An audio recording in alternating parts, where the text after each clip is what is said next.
really love the magnets. I'm going to start out with a poem about miscommunication. It's called Embarazar, which is a Spanish title, but this term, if you don't know it, will be defined in the poem.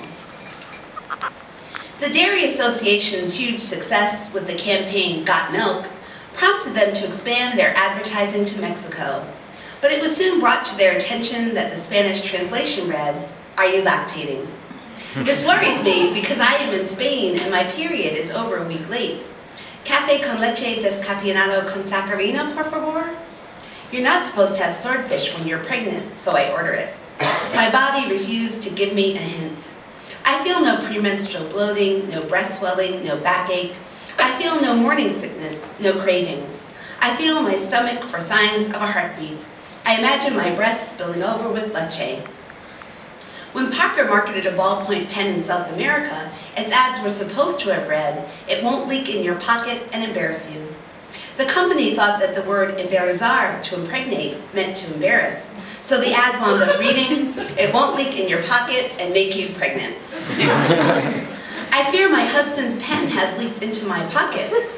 I look at my calendar, figuring out when I can schedule an abortion once we get home. I wonder if we should drive up to France, where I'm pretty sure I could find the French abortion pill. Or I wonder if we should keep this baby, who would come in January, and figure out a place to fit a crib in the apartment. Today we saw a Down syndrome girl on the bus biting her arm. I'll be 40 by the time the baby comes.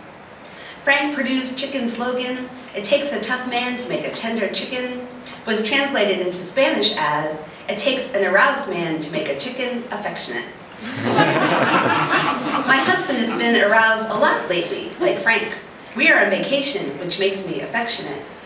I want to buy one of those little pregnancy test kits, but it's Sunday, so all the pharmacias are closed. My husband has always been careful about putting a cap on his pen, and I have always been diligent in making sure he does.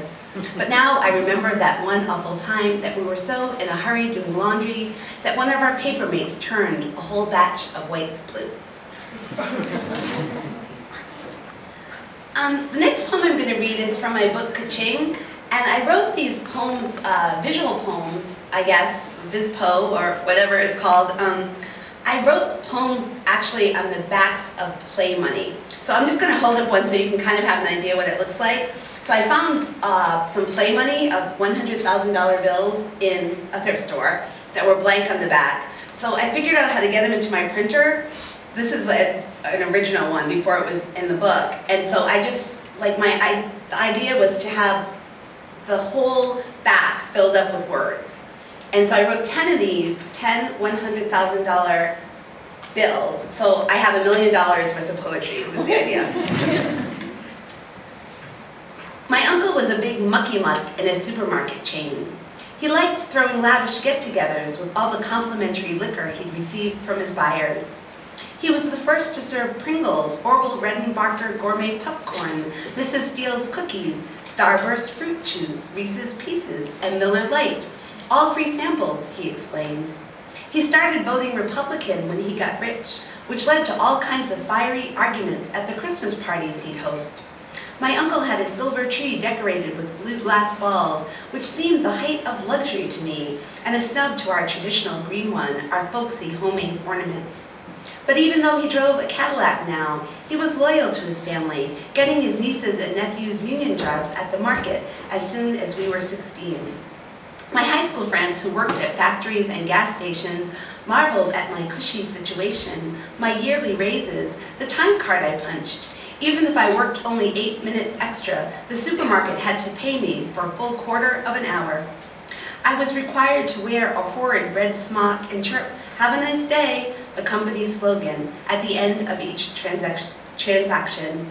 The break room was filthy and the manager a lech. But even so, I knew I had it pretty good. My uncle looked a little like Richard Nixon, whom he defended until the end. Everyone will remember China, not Watergate, he said. My uncle's other idol was Frank Perdue, with whom he had a breakfast meeting once at a Dunkin' Donuts in Boston. He told me this story over and over, as though Frank Perdue was as talented as Frank Sinatra. A hell of a man, my uncle cooed, a visionary. Frank wanted more room for his chickens in the meat case, more Purdue signs. He insisted that the supermarket brand price comparison posters be removed. My uncle was Nixon and Purdue was China, or maybe it was the other way around. The negotiations were fierce and went on for hours, the waitresses refilling their coffee cups, actually changing shifts. Both my uncle and Frank were on diets, but needing more energy to persevere, decided to split a maple frosted with sprinkles. When the check came, my uncle tried to pick it up. "No," Frank said, "I don't want any special treatment. Let's go Dutch." The bill came to $1.33, and Frank Purdue, "This is why he's rich," my uncle alleged, debated who should leave that extra penny. Did you notice that in both of those poems, Frank Purdue appears? I have no idea why. But I read this poem recently. I teach at Florida International University, and one of our graduates is Dennis Lehane, who wrote Mystic River, and anyway, he's this big fiction writer, and his books are made into movies. And I read with him at a benefit, and I went first, and I read this poem, and then he came up and said, "Denise Duhamel is a liar."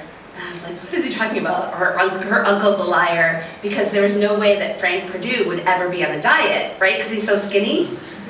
And he said that's the difference between fiction writers and prose writers. Like, you know, fiction writers and poets, like poets are just gullible and will believe any story. But I still think it's a good story. But like, you know, in terms of plot, it really doesn't make sense. Anyway. I decided to tell that story because it's just really weird too that I have two poems with Frank Purdue, who I never even think about as into them. This next set of poems is about, we talked a little bit about it in class, is they take place in Atlantic City, New Jersey, and my parents in 2003 were in a very horrific, freak accident, if you will, on an escalator, and they were both hurt very, very badly.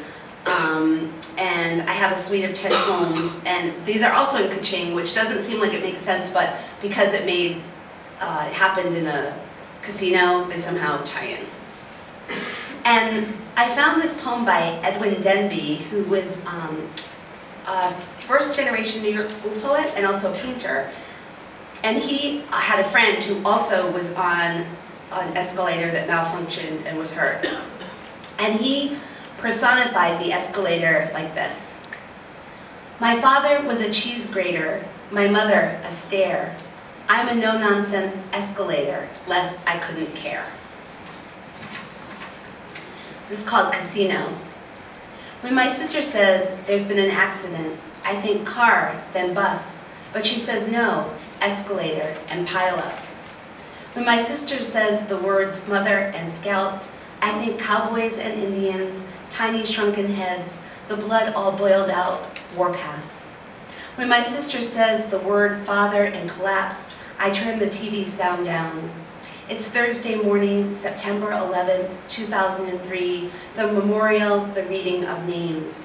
I had planned to go to Publix today, shop for a dinner party tomorrow. It happened yesterday. Mom was in surgery overnight, my sister says. The hospital is just calling now. Atlantic City, my sister says. I can drive there in 4 or 5 hours. I tell her I can fly. I hang up, Nick gets online. He finds a direct flight on Spirit. I remember my mother telling my sister and me to braid our hair before riding the Ferris wheel, and a story about a girl's loose curls flying into the gears, being torn out in chunks, her blood, warm red specks, dripping onto the seat below. And how the carny had to stop the ride with a jolt, and how a fireman shot up in a bucket truck with a pair of scissors to release the screaming girl. When the ride went back on, the passengers got off, one by one, no one smiling or laughing anymore. And I was never sure if my mother was on that ride, or in the park that day, or if it was just a story she liked to tell. The girl's hair scattered, whipping by the horses in the merry-go-round, twisting into the cotton candy. And my mother's hair, also left behind in some gear, her blood soaking the silver escalator steps, the casino carpet, up and down and round, all the bulb lemons and cherries spinning.